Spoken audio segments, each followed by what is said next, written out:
Hello everybody, welcome back to another episode of Car Reviews with SaturnSpotter. Merry Christmas. It's almost Christmas time. This video is coming out on the 19th, so we are, 6 days away from Christmas, which is pretty crazy. I still have a few more things I need to buy Christmas shopping wise, but hopefully I can get that done in time. Maybe not though, because it's kind of cutting it close. But today we are talking about Freightliner. Now, the inspiration for this being what today's episode was about is because I got my Class A CDL license. Yay! So I figured in celebration of getting my Class A CDL license, we'd go ahead and do a video on CDL trucks, like Freightliner, for example, which is what I drove today. I drove a Freightliner today. Pretty fun, actually. Pretty fun to drive. You're like really high up in the air, which is a very big difference from my tiny little cars. But it's pretty fun.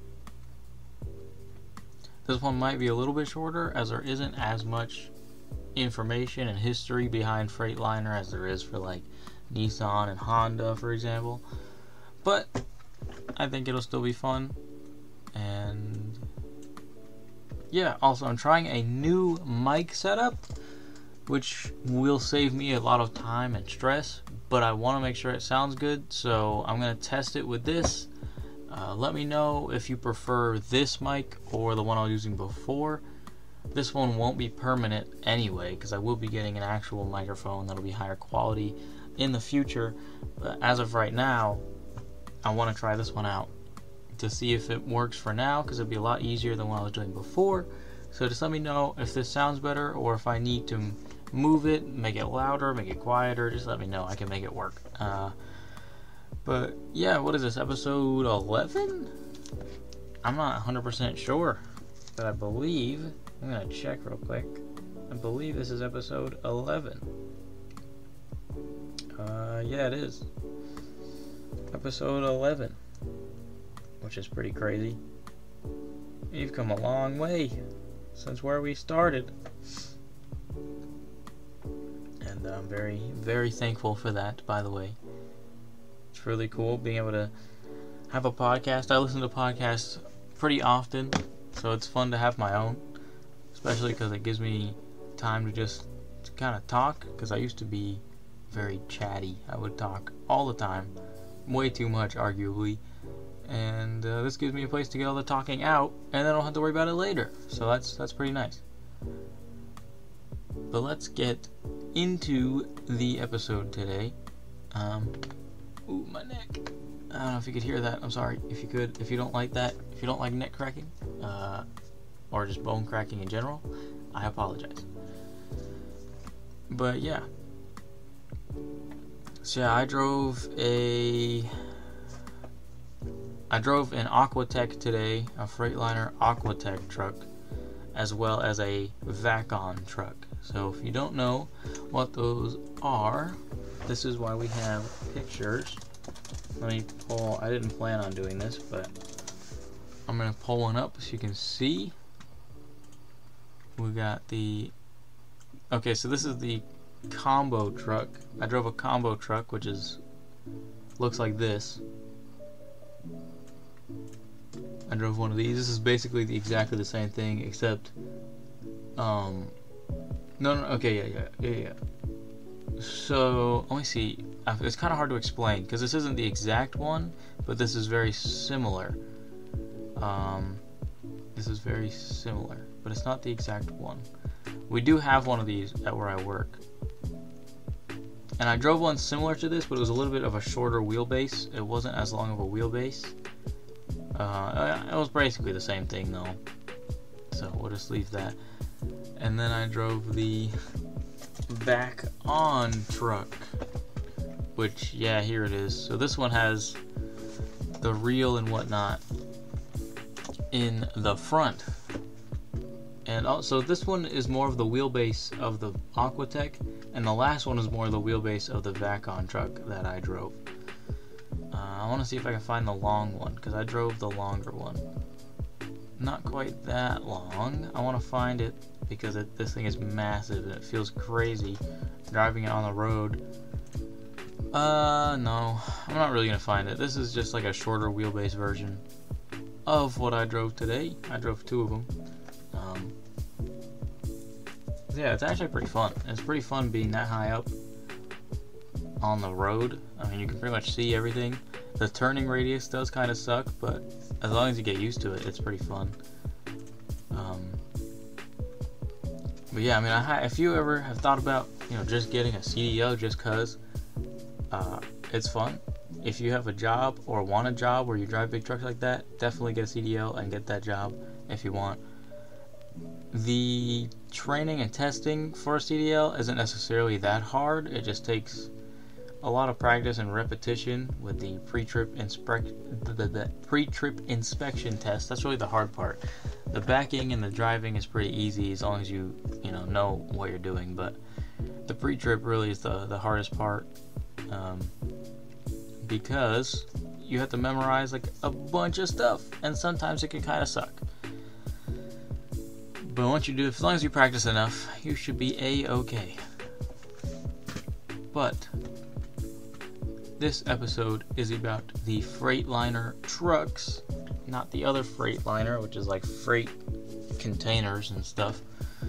But let's get right into it. So this may be possibly a shorter one. I know I've said that before and it wasn't shorter. That's just how it worked out. But in this case, it may be.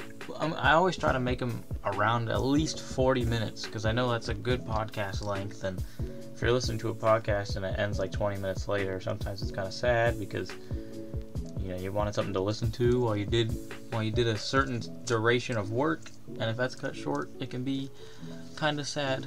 But I'll see what I can do for you people out there that like the longer episodes. But Freightliner Trucks is a U.S. semi-truck manufacturer founded in 1929 as the truck manufacturing division of Consolidated Freightways, which is where it derives its name from.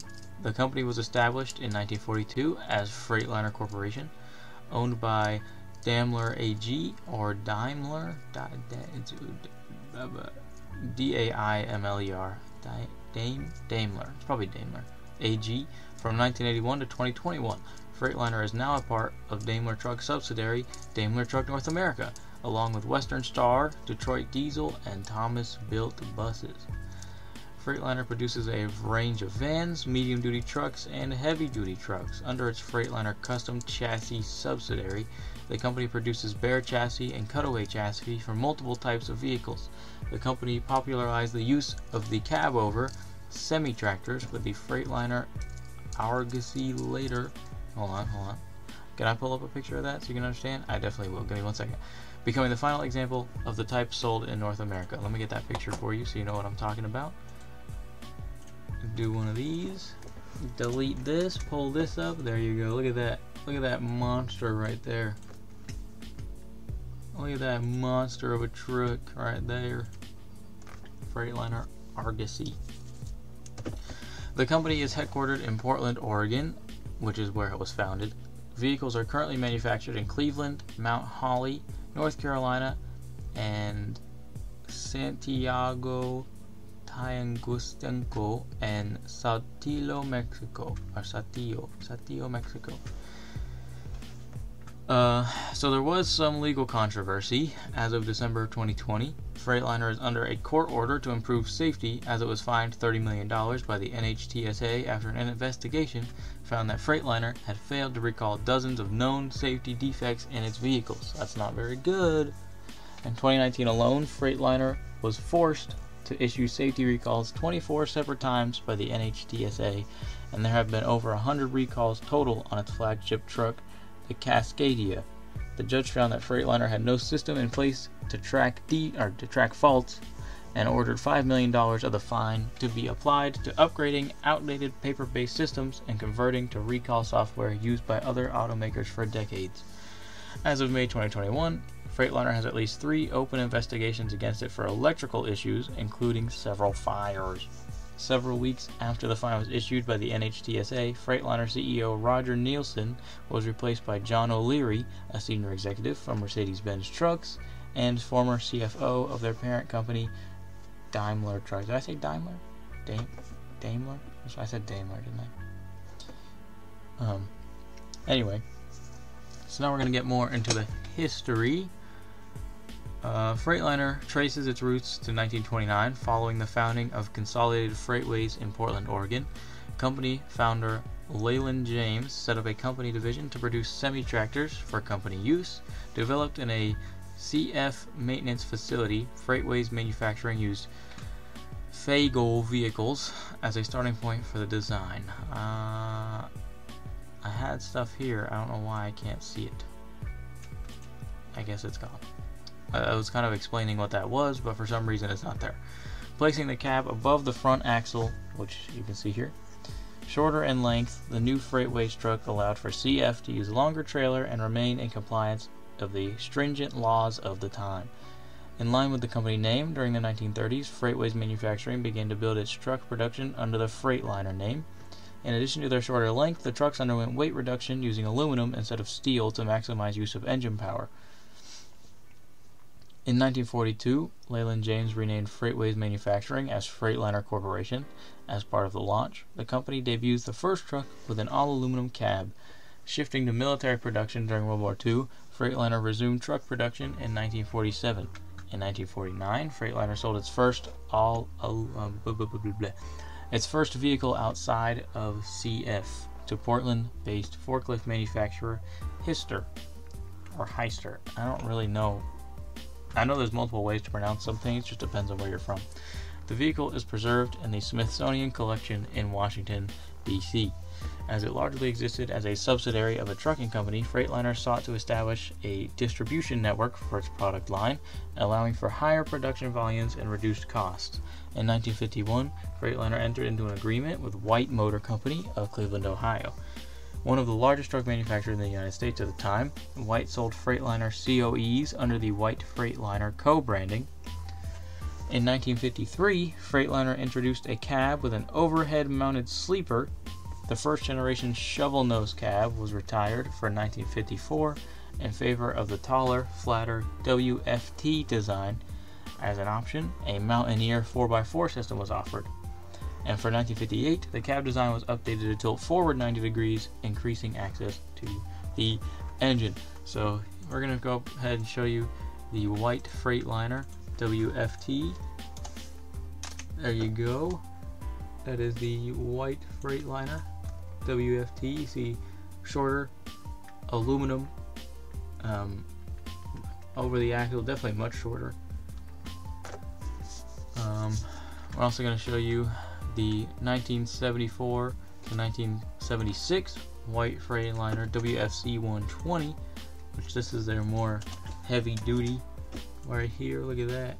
Look at that. Now that's a semi-truck right there. Nice chrome bumpers. These things you can see where the truck actually ends. A White Freightliner. Look at that. Look at that. We can still see it's kind of a shorter wheelbase, at least it looks a little bit shorter anyway. And then here's the FLT. It's not a great quality picture, but the cab over. It's not a good quality picture. It's very small. I can make it bigger, but the quality just gets worse, as you can see. But yeah, there's the cab over. You can see the cab extends back with this still over the axle in common Freightliner fashion.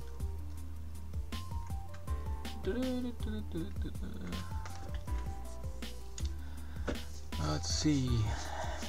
To reduce import tariffs imposed by Canada, Freightliner opened its first Canadian manufacturing facility in 1961 in Burnaby, British Columbia.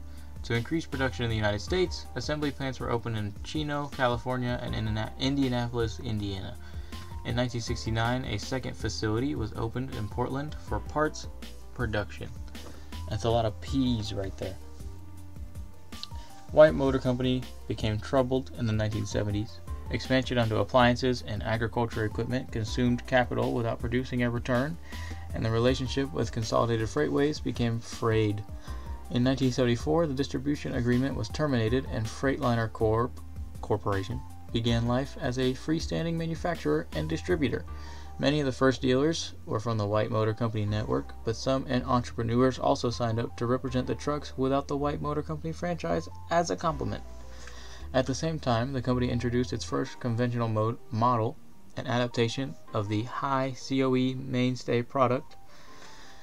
High COEs accounted for well over 50% of the U.S. market in those days, owing to overall length regulations that limited the bumper to taillight dimension of a semi-trailer unit to 55 feet on interstate highways. Conventionals were popular on western roads due to more convenient ingress/egress, better ride, and easier access to engine for servicing.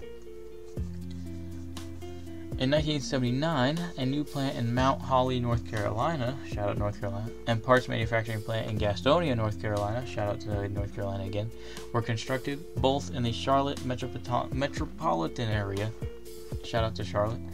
Volumes continued to increase. The year 1979, marked a consequential event in the evolution of Freightliner and the whole trucking and truck manufacturing industries.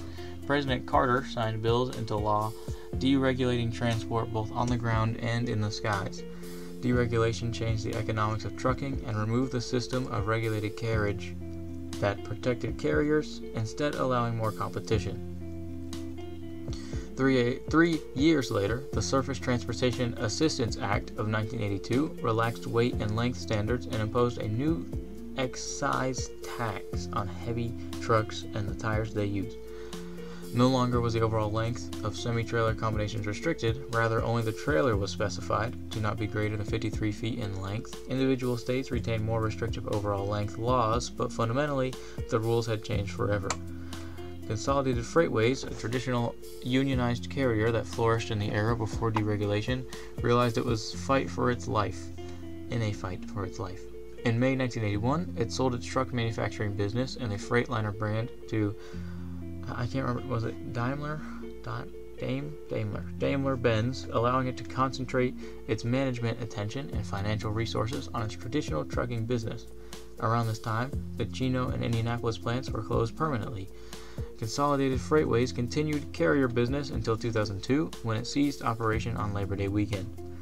In 1985, Freightliner introduced a new medium conventional series, the FLC 112, using the passenger portion of the cabin from the then recently introduced Mercedes-Benz LK. Mercedes cabins gradually became used for a number of Freightliner trucks.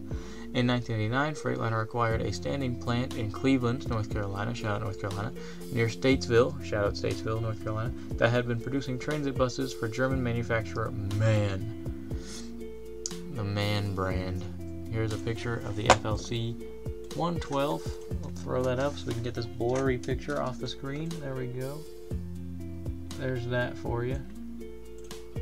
The FLC 112 or 112. In 1991, parent company Daimler, I can't remember, I keep forgetting how I said it before. Daimler-Benz withdrew from the medium-duty truck segment, shifting its presence to Freightliner, serving as a replacement for the aging Mercedes-Benz L1117 or L1117. The business class made its debut, also called the FL series. We will put a picture of those up in a second. This is the FLC, so close enough, but I'll get a picture of that here in a second. The business class was a downsized version of the FLC 112, which you're looking at right now, sharing its cab with the Mercedes-Benz LKN cabover, along with a lighter GVWR. The FL was given a shorter hood with 2 headlights. I mean, this has 2 headlights, but I think I know what it means. The first all-new entry in the medium-duty market in over a decade, the model line met with success. So let's get you a picture. Oh, wrong one. That was the logo there. There you go. As seen on 20wheels.com, apparently. That's definitely not where this image came from, but that's fine.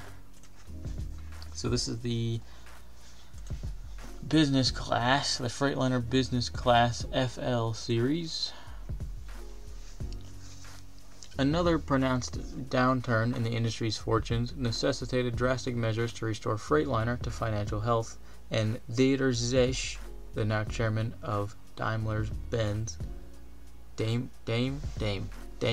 board of management, was dispatched to lead the project as CEO. The Burnaby assembly plant was closed, replaced by a new facility in St. Thomas, Ontario. Cost reduction programs across the company, or Ontario. I know Ontario, I've heard it both ways. Then again, the people who say it one way are probably Canadians, so they have that Canadian accent. Hey, bud, Ontario, Canada. They don't sound like that. I don't know. Ontario, it's probably Ontario. Cost reduction programs across the company restored profitability when the market rebounded.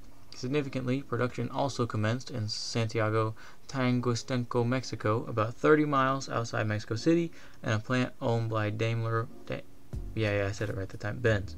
At that time, the plant was also producing buses, Brazilian-designed medium-duty trucks, and compact Mercedes-Benz passenger cars. Following the introduction of the medium-duty business class, Freightliner saw further evolution to its model range. For 1996, the company introduced the Freightliner Century class, its first completely new Class 8 conventional in over 20 years. A year later, the company began production of cowled bus chassis with the FS65 derived from the medium-duty business class. For 1999 production, the Freightliner Argosy debuted, directly replacing the FLB. The Argosy consolidated for 4 previous Freightliner COEs into a single model range, the first clean sheet of COE design from the Freightliner since the Daimler acquisition. The Argosy largely eliminated the engine intrusion into the cab, sharing many body components and electronics with the Century class conventional. In 1997, Freightliner acquired the truck production division of Ford Motor Company and rebranded it as, Sterling. I'm sure you've seen a few Sterlings on the road. Let's see. I want to get some pictures here of some things that we talked about. The Freightliner FS65. Here you go. This may not be what you're thinking, but that's why we have pictures. You can see what it is. It's a school bus. That's the Freightliner FS65. And it's a school bus right there. And the last one ever produced looks like this. That's what the last one ever produced looks like. Make sure it's centered. There we go. They put flames on it. Honestly, pretty cool. I know this is for like a school. I'm assuming wherever O'Brien is. But I wish my buses looked like that. I mean, you got flames on it. It's like pink with blue flames. That's a pretty cool looking bus. Assuming it's used for school, judging by these yellow buses and what looks like a school in the background over here, I would imagine it's a school bus. But either way, that's pretty cool. Yeah, that's what the last one ever made looks like. It's kind of crazy how that's specifically the last one. Alrighty. Following the introduction of the medium-duty business class, Freightliner saw further evolution to its model range. I already read that. In 1999, Freightliner built its 1 millionth vehicle. The Century class conventional model family was expanded, adding the Columbia conventional. While sharing the same cab structure, the Columbia is developed primarily for fleet applications, though both model lines became popular with owner operations. Let's see if I can find you a picture here of the Columbia conventional so you can see what the heck I'm talking about. Let's go over here, and here you go. Oh yeah, that's the one. That is the one. Bam. Look at that. I mean, that looks like, if I were a truck driver, that looks like you got nice cab space. Looks pretty comfortable. That's the 1 millionth vehicle. In the 1990s were a busy era for truck manufacturers in general, and for Freightliner in particular, under the leadership of flamboyant James L. Hebe, a former Kenworth sales executive who joined the company in 1989. During the decade, Freightliner made numerous acquisitions to further diversify itself. In 1995, Oshkosh Custom Chassis in Gaffney, South Carolina became a Freightliner custom chassis, producing the underpinnings for walk-in vans used by companies such as UPS to deliver parcels, and Cintas, however people want to pronounce it, Cintas, for uniform laundry services, diesel recreational vehicles, conventional school buses, and shuttle buses. The Oshkosh and Freightliner partnership has dissolved, and Oshkosh is no longer affiliated with Freightliner. In 1996, American LaFrance was purchased. LaFrance, a 130-year-old manufacturer of fire apparatus. It was Mr. Hebe's. It's probably like Hebs, but it's H-E-B-E, and I think Hebe is a funny way to say it. Mr. Hebe's first employer, American LaFrance, had fallen on hard times and was moribund at the time of the acquisition. At the end of the year, Freightliner acquired the rights of the heavy-duty truck product lines of Ford Motor Company. In 1997, as a result of the Ford heavy truck acquisition, Freightliner created Sterling trucks using a long, dormant nameplate once owned by White Motor Company, as we know, intended primarily as vocational trucks. The Sterling product line consisted of rebranded versions of the Ford Louisville Aeromax and the Ford Cargo. Let me get a picture of the Ford Louisville Aeromax and the Ford Cargo for you. Here's the Aeromax, which is also called the Louisville. They're like the same thing, they just different models. There you go. Look at the nose on that thing. Look at that big snoz it's got. It looks like a cartoon. Like it's so huge in the front. It looks like it's cartooned, which is actually pretty funny. And the Ford Cargo. Let's see if we can find an older one. I feel like everybody's seen one of these at least once, right? There you go. The Ford Cargo. Okay, let go of it. There we go. I'm sure everybody's seen one of these at least once. I mean, it's kind of hard not to. They're like all over the place. In 1998, Freightliner acquires bus manufacturer Thomas Built Buses, based in High Point, North Carolina. Shout out North Carolina. Sterling brand trucks enter production in St. Thomas, Ontario, sold concurrently with the final Ford heavy trucks. And at the beginning of the 21st century, Freightliner was part of the Daimler Chrysler following the 1998 merger of its parent company with Chrysler. Several changes in 2000 were made by the merged company that affected Freightliner. Canadian-based Western Star Trucks, a premium truck manufacturer, was acquired in its entirety, giving Freightliner a third truck brand, along with assembly plants in Kelowna, British Columbia, and Ladson, South Carolina. Originally an entity of General Motors, Daimler, why do I keep saying it different every time? I don't know. Acquired Detroit Diesel, integrating its operations within Freightliner. Coinciding with a fragile economy, Freightliner was awash in used trucks it could not sell. Following the rapid expansion of the previous decade, Freightliner was left with multiple poor-performing operations outside of its core truck brand, which was in decline in a poor economy.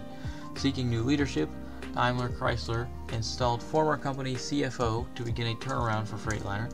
By 2002, the Kelowna Western Star plant was closed, along with Thomas facility in Woodstock, Ontario. For 2002, the Freightliner product line underwent multiple updates. For the medium-duty segment, Freightliner introduced a second generation of the business class, the Business Class M2, ranging from Class 5 to Class 8 severe service conventionals. In place of the cab derived from Mercedes-Benz, the M2 was designed entirely by Freightliner. The Century Class model family was expanded further, debuting the Freightliner Coronado Premium, with a Century Class in Columbia marketed towards owner-operators. Hold on. It debuted the Freightliner Coronado Premium Conventional, styled similar to the FLD 132 Classic XL. The Coronado shared its cab structure and technology with the Century Class and Columbia, marketed towards owner-operators. In a further expansion of the vocational model line, the Freightliner Condor was introduced as the first low-entry COE, competing with the Autocar Expediter. The Condor was developed nearly entirely for refuse application. So, first we're going to show you the business class M2. This is probably what you're more likely to see today on the roads. Just based on like that front body style and that headlight style and grill and front bumper. That's usually most like what's kind of common today. That's pretty much what I drove. It looked very similar to that. It might even be like the same cab, except I didn't have these. I just had these. I didn't have these blind spot mirrors, but so then we also have the Freightliner Coronado, which we will pull up a picture of here. This one has the eyeball looking headlights. There you go, you can see the headlights that look like it has two eyes on each side. Pretty fun. Cool to see. Nice. It's fun to see these big, huge trucks on the road. Maybe that's just me, but they're kind of interesting to look at. Then we also have where is it? Here we go. The Autocar Expediter, which is, it's funny because it's not even a car brand, and it's called Autocar. I mean, it is, but like it's a garbage truck. This is the Expediter, the Autocar, as you can see it right here, Autocar Expediter. And this is Waste Industries truck 3747. So if you see them, driving poorly, this looks like it's brand new though. There's not like a speck of dirt on this thing. It looks brand new.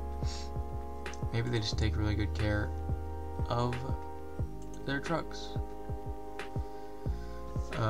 In the early 2000s, the operation of Freightliner subsidiaries would undergo multiple changes. Following the acquisition of Western Star Trucks, Freightliner consolidated products of American LaFrance in the previous Western Star plant in Ladson, South Carolina.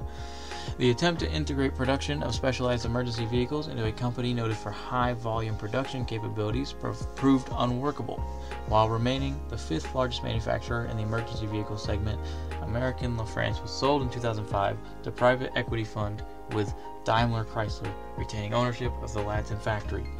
For 2006, the Sprinter van underwent a redesign for the first time. Final assembly shifts to the former American for LaFrance facility in Ladson, South Carolina.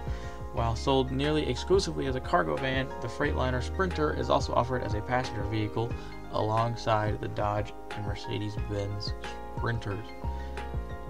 I want to see if I can get a picture of that up for you. Give me a minute here. Oh yeah, there it is. You've definitely seen one of these. Maybe not as a Freightliner, but more likely as a Dodge. Especially for like IT support trucks, like whatever that, like SeatGeek, or no, SeatGeek's a ticket thing for concert tickets. That one company, like a Geek Squad, I think, would roll around in like the Dodge version of these. They have all their tech stuff in the back and stuff like that. Let's see.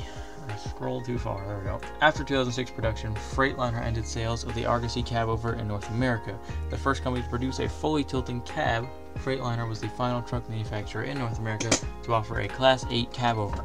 The Argosy remains in production in North America, sold exclusively for export. In the summer of 2007, Daimler Chrysler was split, with the Freightliner parent company reorganizing itself as Daimler AG, or Daimler. I'm going to say it differently, I'm sorry. I'm going to try to say it as Dame. I think it's Dame, but I keep wanting to say Dime for some reason, which definitely isn't it. It's definitely closer to Dame. Daimler AG. Freightliner begins production of trucks in Saltillo, Mexico on January 7, 2008. Freightliner LLC was renamed Daimler Trucks North America LLC, operating as the parent company of the Freightliner Trucks brand alongside Sterling, Western Star, Detroit Diesel, and Thomas Built buses. For 2008, the company introduced Freightliner Cascadia, a new generation Class 8 conventional. Intended as a successor of the Century class and the Columbia, the Cascadia consolidated the two model lines while styled as a scaled-up M2. The Cascadia was optimized for fuel economy, safety, and reliability within the vocational model line. The Condor low-entry COE was discontinued. Let me see if it'll... There we go. Here's the Cascadia. Let me throw up a picture of that for you to see. There it is. The Cascadia right there. A little bit of a longer nose and a very long cab you got here. You can fit like a queen size bed in there. Maybe not. Probably not. I don't think you can fit a queen size. I mean, hey, maybe. If you're lucky enough. In 2009, Freightliner began production of natural gas versions of the business class M2 in its Mount Holly facility. In March 2009, DTNA discontinued Sterling trucks, citing substantial model overlap with Freightliner and decreasing market share. The closure of Sterling also brought a closure of the St. Thomas plant. Following the closure of Sterling, the Freightliner model line underwent a transition. While the M2 remained unchanged, the FLD 120 and 132 Classic / Classic Extra Large were discontinued for 2010. After the model year, the Columbia and Century class were also discontinued, only in North America though. In line with the Argosy, production of the Century class shifted entirely to export. The Coronado Long Hood Conventional was joined by the Coronado SD, developed primarily for vocational applications. In 2010, Freightliner introduced its first diesel-electric hybrid vehicle based on the M2 106. For 2011, the company debuted the SD model family alongside the Coronado SD. Introduced the previous year, two models were added, the 108 SD and the 114 SD, derived from the N2 model family. In 2012, Freightliner celebrated its 70th anniversary, unveiling the Revolution concept vehicle. Constructed of carbon fiber and plastic, the cab featured a redesigned layout intended for use by a single driver. The passenger seat was replaced by a jump seat, which converted into a sleeper bed. To optimize trailer hookups, the design included a rear access door. As a result of increased demand for the Cascadia, parent company DTNA announced plans in 2012 to expand its workforce at its Cleveland, North Carolina facility. Shout out North Carolina. Alongside the Cascadia, nearly 20% of trucks produced by the plant were exported to South Africa, Australia, and New Zealand. In 2013, Freightliner expanded its alternative fuel lineup, adding natural gas version to the Cascadia. Introduced as a premium option for the Cascadia Evolution further enhanced aerodynamics and fuel economy, which you can tell by its full rear wheel covers. Okay, apparently that gets it better aerodynamics and fuel economy. And improved interior features as well. The Coronado was added to the SD model family and renamed the 122 SD. On August 22, 2014, the Cleveland plant built the 3 millionth vehicle of Daimler Truck North America, the 2015 Cascadia Evolution. At the time, Freightliner employed 2,600 workers at the facility and 8,000 employees in North Carolina. Shout out North Carolina. In May 2015, the Freightliner Inspiration was unveiled near Hoover Dam, the first road licensed autonomous semi-truck. The Inspiration was loosely based on the Cascadia, a level 3 autonomous vehicle. The autonomous driving system was equated to the autopilot system of an airliner or a Tesla, which means it requires an operator present. For 2017 production, Freightliner introduced a second-generation Cascadia, adopting elements of the design from the Inspiration autonomous vehicle. For 2018, Freightliner debuted the Iconic SD low-entry COE, intended largely for refuse application. The model line is an adaptation of the Mercedes-Benz Iconic. So let's get the Iconic SD up here for you. Let's get this one out of the way. Add this up there. There she blows. This is a pretty cool Freightliner building they're in, to really just show all the brand new Freightliners. That's pretty cool. Let's see. In September 2019, parent company Daimler announced it would be halting its internal combustion engine development initiatives as part of its efforts to embrace electric vehicles. And as of May 2022, the MT series step van, called the MT50E, is available as an all-electric vehicle, and so are school buses built on Freightliner's chassis. Also, the E-Cascadia, an all-electric semi-truck by Freightliner, was handed to customers for field tests in 2019, then officially premiered in May of 2022. An all-electric variant of the M2 box truck is undergoing field tests, and in 2022, Freightliner revealed an update for the M2 business class series. So they're still out there updating things. Even, you wouldn't, if you're somebody who doesn't know much about these trucks or doesn't really look into these trucks much, you wouldn't think that much really happens with them, because you would imagine, at least I know for me anyway, used to imagine it was just like, well, as long as it works, I have no reason to really change the form. I mean, even if it's like a little outdated, as long as it works, then it works. But no, they're pretty constantly adding new updates and developments and finding ways to make electric semi-trucks, which is kind of crazy. And it's cool to see that even the big trucks, the big giant truck brands, are getting updates and remodels, and not just like pickup trucks. I think they're cool. I actually like seeing semi-trucks on the road. There's some really cool looking ones out there. But I mean, that's just me. It might be different for you and what you're into, but I really like seeing them. And on that note, I really like seeing you guys. And thank you so much for your support. This was a pretty cool episode to make, especially as like a little mini celebration of me getting my CDO, Class A CDO license,